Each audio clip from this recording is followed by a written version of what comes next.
pray your presence here now. We pray for the presence of your Spirit to teach us, to guide us, to enlighten our minds, so that we can walk and be a light to the world. Father, we pray that you will guard us from all evil.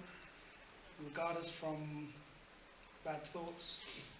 We ask that you will protect us in this place, but we pray you will help us to shine our light to the world. That's what we've been created for.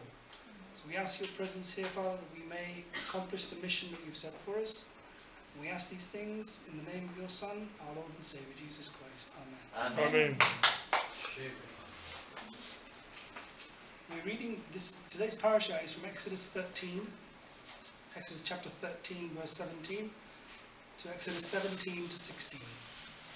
And just to give you the context of where we're at, because remember we're reading the story all the way from Genesis to the last of the 5 books of Moses. The 10th plague has already taken the lives of the firstborn of Egypt. The first Passover has also been celebrated, the two are linked.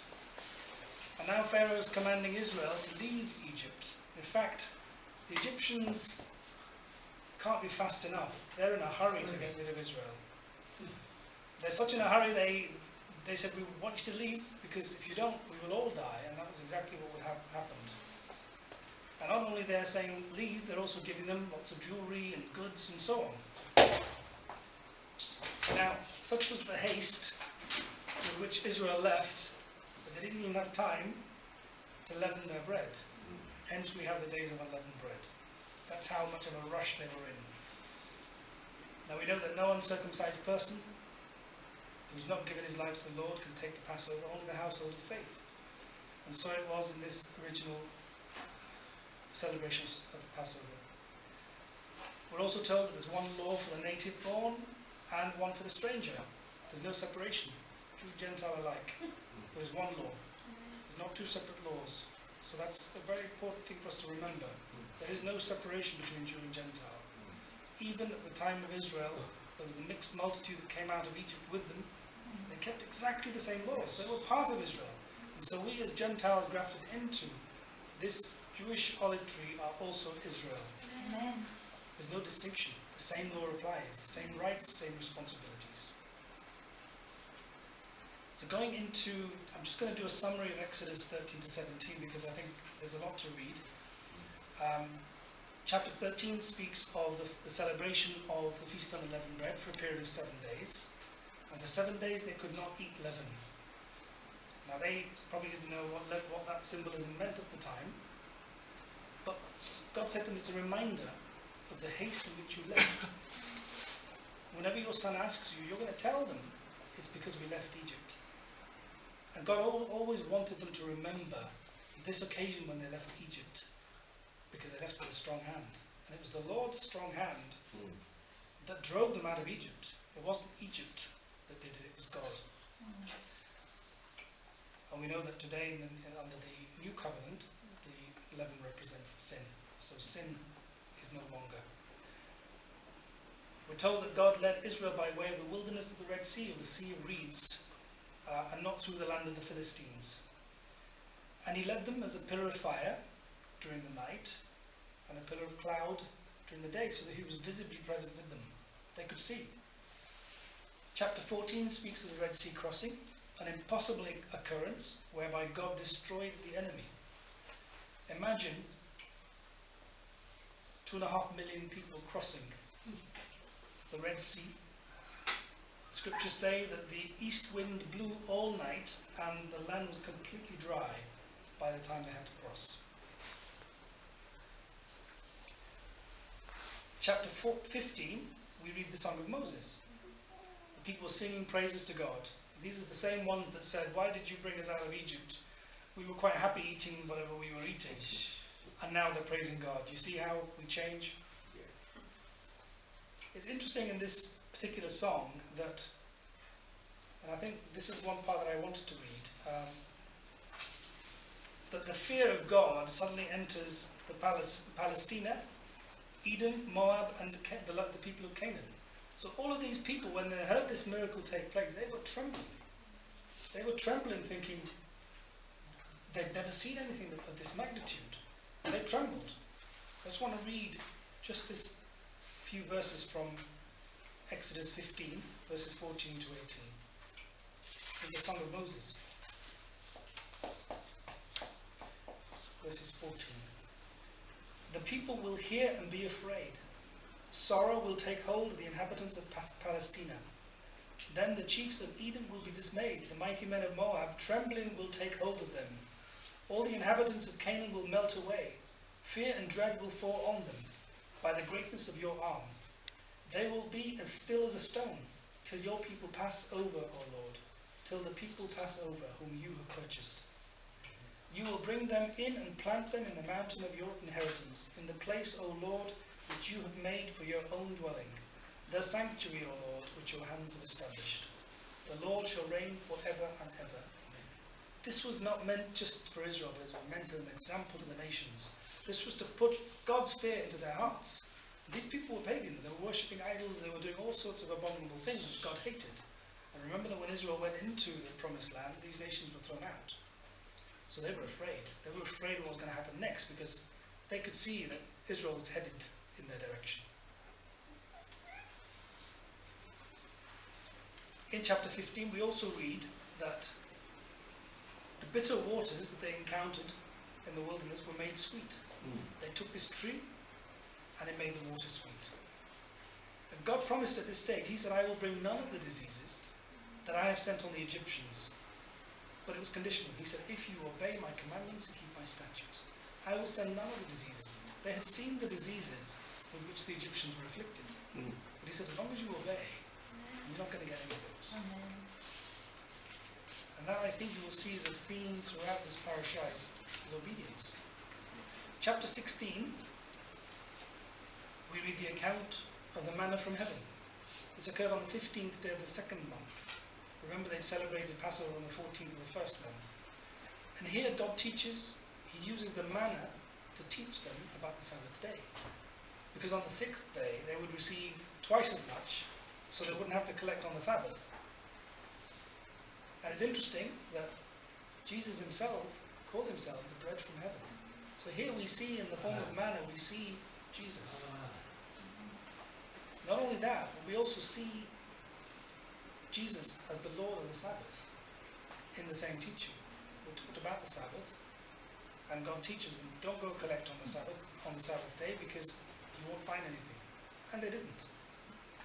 So here we see again a foreshadow of the Christ, the true bread from heaven that gives life to the world. We also read the quails which God sent when they murmured. They wanted meat, so God gave them meat. And I only read this today and I haven't realised it, but the wafers were made of honey. They tasted, they're like wafered honey. They were like small white coriander seeds. But the interesting thing is that when the sun rose up, they melted. What kind of fruit is this that is like white coriander seed, but it melts when the sun rises up? Wow. The thing is that they were able to keep some of this inside a pot for the future generation to show them what it looked like. So what are the specific lessons that we can learn from from this particular parasha? Exodus 16 verse 9, there's a really interesting couple of statements that I want to read. In verse 9, Exodus 16 verse 9,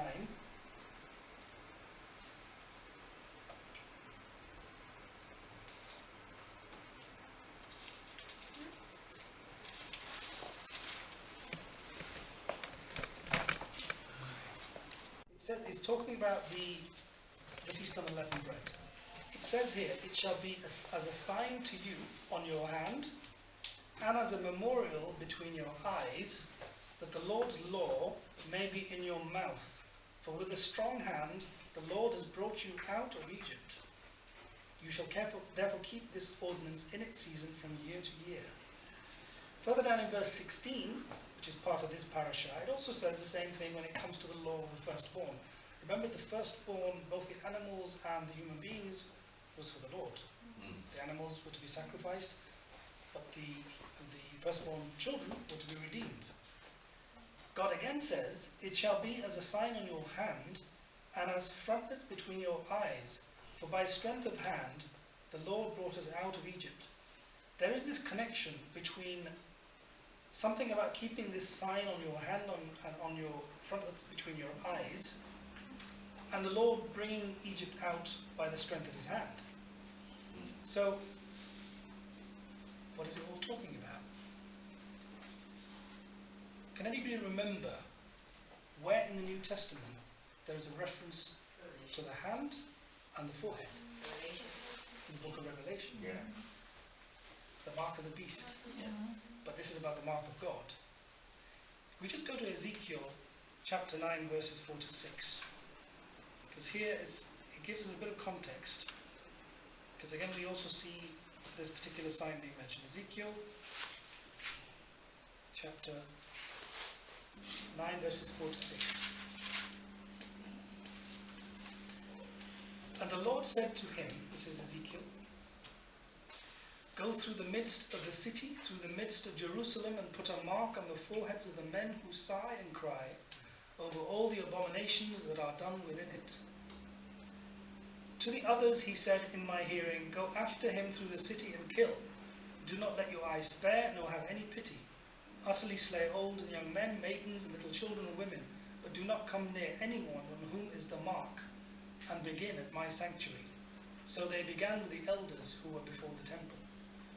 When we read the context in Ezekiel chapters 8 and 9, we read that these people were committing abominations. They were disobeying God's commandments.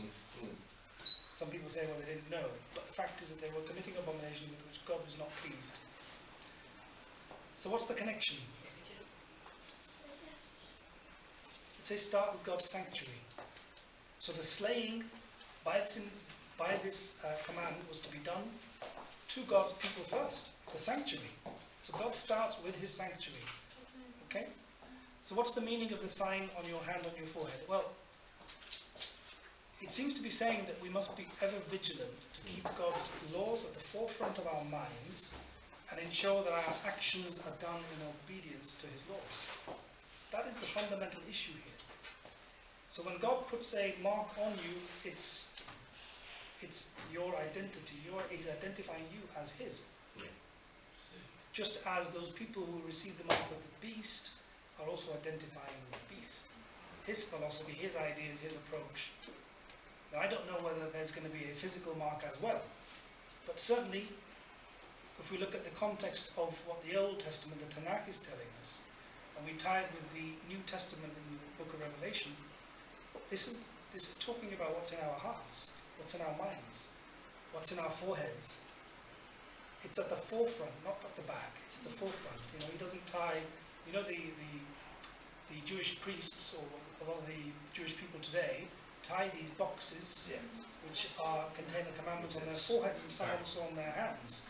Now they're taking it literally, but actually what God really wanted was for it to be in our hearts, in our minds, in our actions. Yeah, it's not ritualistic. It's to do with the heart. Okay. So what is that? What is that really talking about then? Galatians 4:19. Just wanted to read this to you. It's very, very relevant.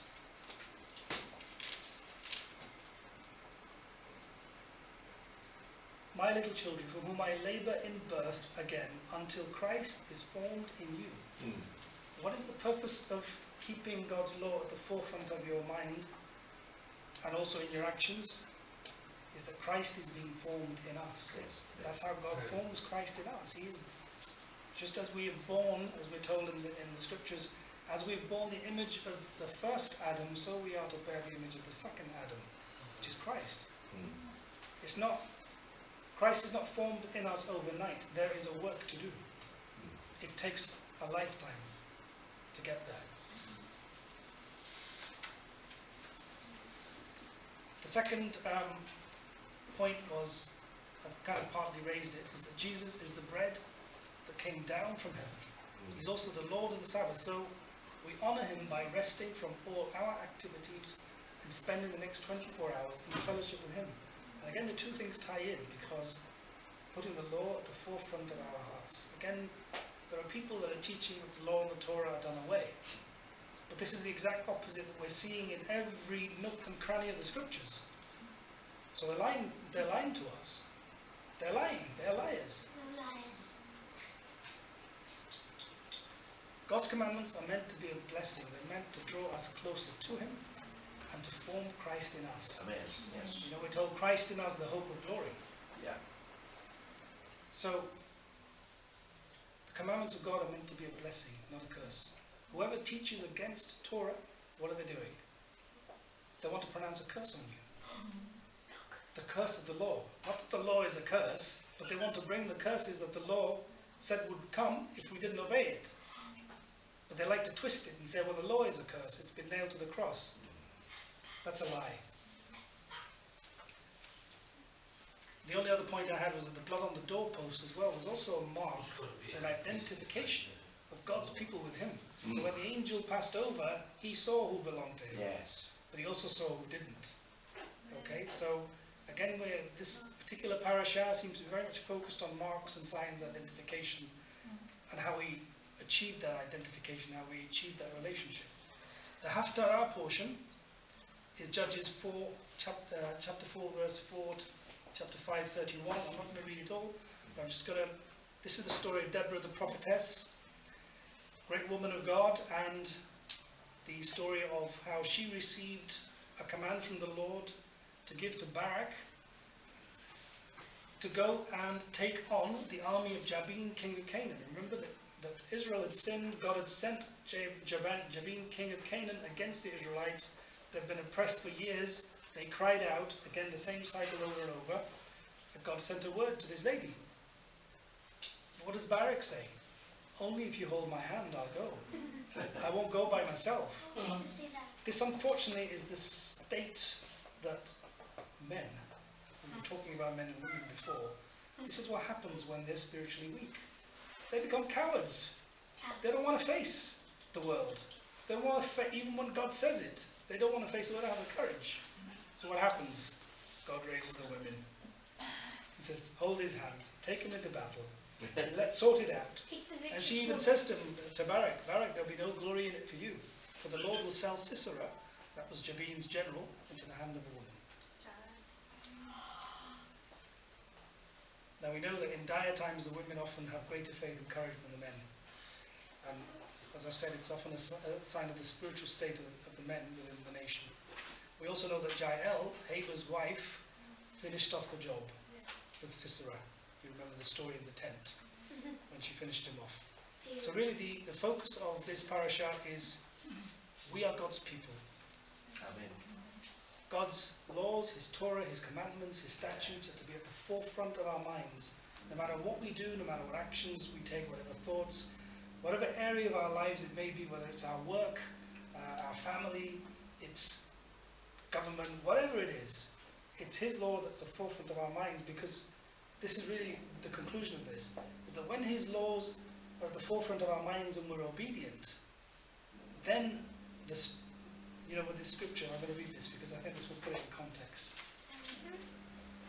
Because I think in both those references we see this exactly the same connection being made. Exodus 13.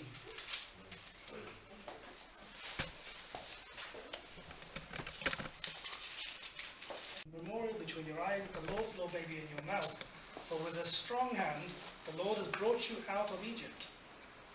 It's when we have His laws and His commandments at the forefront of our minds and also in our actions that God is able to move in strength through us. Yes. He's able to move just as He did. I mean, this was an impossible situation. 430 years these people had been captives of Egypt. And it took their obedience. Firstly, the Passover, the putting of the blood on the doorposts, and then actually having to get up and go. This is the lesson for us. We have to get up and go. Yes. But we have to be obedient to know what it is we've got to get up and go about. And that's where we've got to keep His laws at the forefront of our minds. They can't be at the back. They've got to be right there. They've got to be on our lips. We've got to be able to speak them out, you know. We've got to know. That means we have to study. So I think the big lesson of this parasha is if we keep his laws at the forefront of our minds, he will do great things through us. Yes. Amen. You know, he will give us courage, he will give us the ability to move on his behalf.